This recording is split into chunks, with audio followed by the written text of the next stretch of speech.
What is the Turing Test? The Turing Test was created by a guy named Alan Turing, who was a British mathematician back in 1950 in his paper Computer Machinery and Intelligence. The Turing Test seeks to answer the question, can machines think? Can an AI model actually think? Can a machine think? And the way he seeks to answer this question is by performing this test, which is really just a conversation test, right? So the typical way this test is run is there's a human being and they're trying to have a conversation with two entities. And one of those entities is actually a human being and the other entity is a computer or a machine or an AI model.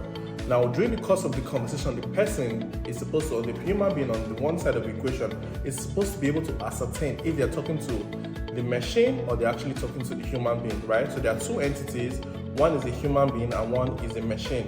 The person is supposed to be able to distinguish and say, okay, I'm having a conversation with the machine or I'm having a conversation with the human being. At the point when the person is unable to distinguish between the machine and the human being, and at that point, the machine has passed the Turing test.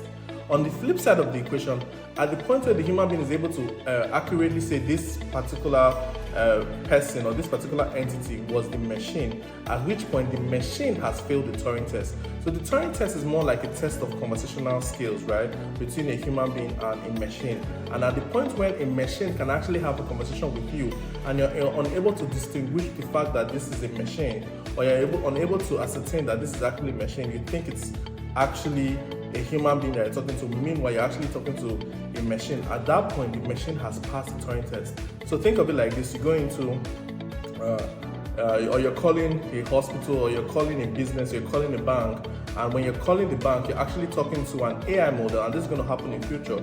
You're actually talking to an AI model that sounds like a human being, that talks like a human being, that gives you his or her name like a human being, and at which point you do not even know at the end of the conversation that your entire customer service problems was just solved by an AI model. At that point, the AI model has passed the Turing test. In all of this, my name is Wealth Alabi, and this is the AIandNewTechPodcast. Check us out for more episodes. Please subscribe to our channel, download the podcast wherever podcasts are available. And once again, my name is Wealth Alabi, and this is the AIandNewTechPodcast. Cheers.